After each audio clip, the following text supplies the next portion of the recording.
you had MJ, who would be that mentee for you? Yeah, I have a few of them. Kyrie certainly. I mean, I remember sitting on the couch at home after Cleveland came back from that 3-1 deficit and beat Golden State. And then my phone rings, and it's FaceTime call. And I'm like, I hate FaceTime calls. Like, don't FaceTime call me. It's Kyrie.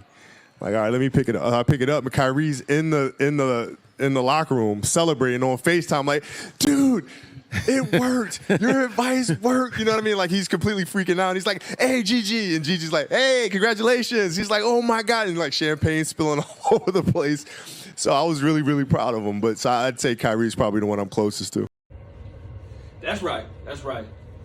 Long live Kobe, man. R.I.P. Kobe. Real recognized real.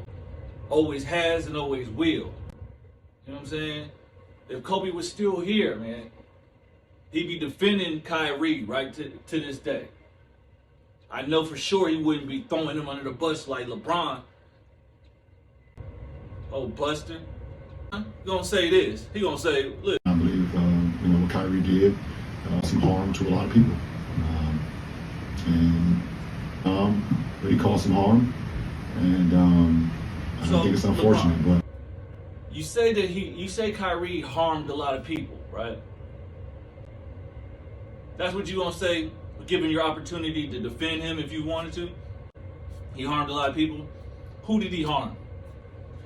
What did he say? What did he do? How did he harm somebody?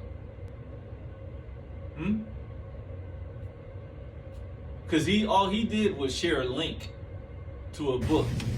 I was thinking when I was on my way over here, I was wondering why I haven't gotten a question from you guys about the Jerry Jones photo. But when the Kyrie thing was going on, you guys were quick to ask us questions about that. And you was quick to answer the question, my boy. Hold on. And I don't even want you guys to say nothing. When I watched Kyrie talk and he says, I know who I am, but I want to keep the same energy. We're talking about my people and the things that we've been through. Man, LeBron don't be making no damn sense. He be sounding retarded sometimes. And that Jerry Jones photo. So you're holding the autobiography of Malcolm X along with Alex Haley. I don't know how far you are into the book, but what's your biggest takeaway so far? I kind of just started a couple days ago, but I've read and a lot of notes over the years. It's my first time actually reading this from start to I guarantee you didn't read that book. Not the way you be acting, not the way you be talking. But just a very, very smart man. Very, very, very smart man. Basically, his words in the 60s and what was going on is actually what's going on today. Actually, one of the realest things I've ever heard LeBron actually say.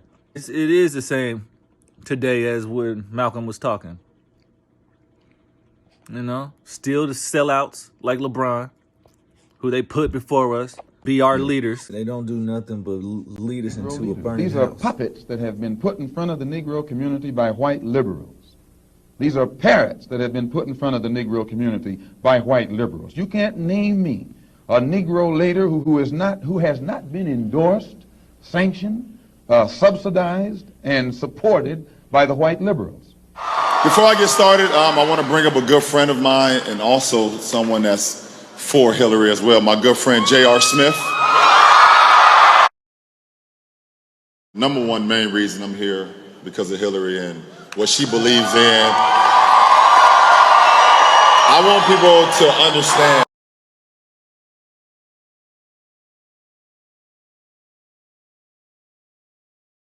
Listen, I just want you to know, people are going to see this and say, okay, she's pandering to black people again. Okay. Is it working?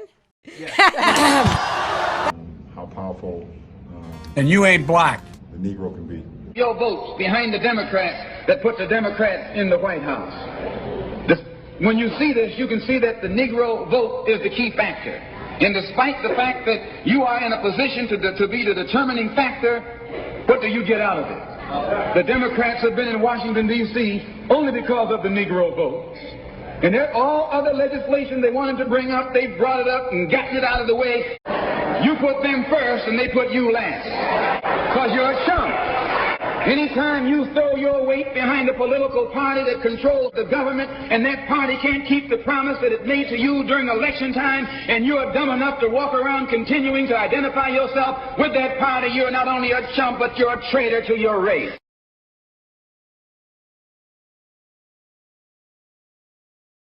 His real record on race. Harris wasn't inaccurate in her criticism of Biden, who has a checkered history on racial justice, despite painting himself as a staunch civil rights advocate over the years.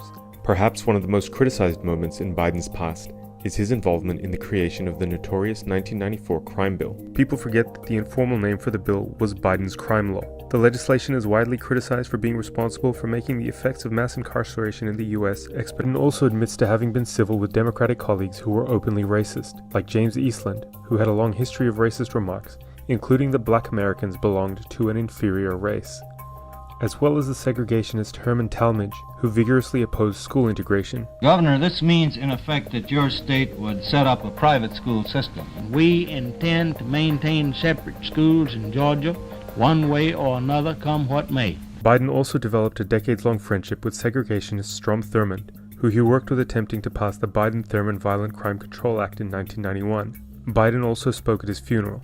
We became good friends. I'm not sure exactly why or how it happened, Nancy, but you know we did. Surrounding his own involvement in the civil rights struggle. He has at times claimed to have been deeply involved, at other times not that active, and in the lead up to the 2020 election once again claimed to have been heavily involved. He was also caught out claiming to have been arrested trying to visit Nelson Mandela. This day, 30 years ago, Nelson Mandela walked out of prison and entered into discussions about apartheid. I had the great honor of meeting him. I had the great honor of being arrested with our UN ambassador on the streets of Soweto trying to get to see him on Robbins Island. You now say you weren't arrested and it didn't happen in Soweto. You were at the airport in Johannesburg and you were stopped from going through the door for blacks. I guess the question is, were you confused?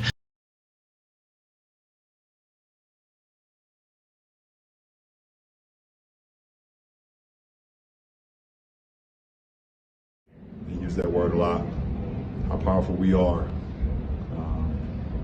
but we have to unite, and we have to be together. We have to stand strong, because there's always going to be obstacles. There's always going to be things that's going to be thrown at us where they try to weaken us. A few moments later. About Kyrie Irving's social media posts and subsequent comments, I was just curious, why do you think that is, considering? Me personally, I don't condone any hate to any kind, to any race, to Jewish communities, to black communities, to Asian communities. Ain't nothing worse than a hypocrite, right? LeBron's a straight hypocrite. What's a hypocrite? A hypocrite is somebody who will try to demonize or villainize somebody for what they did or said, but yet behind closed doors, they do the same thing. You know what I'm saying? For example, like a pastor or something, like trying to demonize a homosexual, right? So the homosexual is getting called out for his sins, but the pastor, he's over there molesting little boys. Happens all the time. Or he be on looking at kiddie porn and shit like that, right? Right? That's a hypocrite.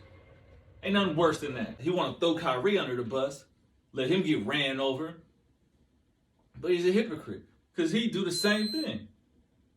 LeBron do the same thing. He makes tweets talking about old white men and their slave mentalities. Kyrie never said nothing like that. You're phony. And see, LeBron been in front of the media for over 20 years. He knows the little games they play.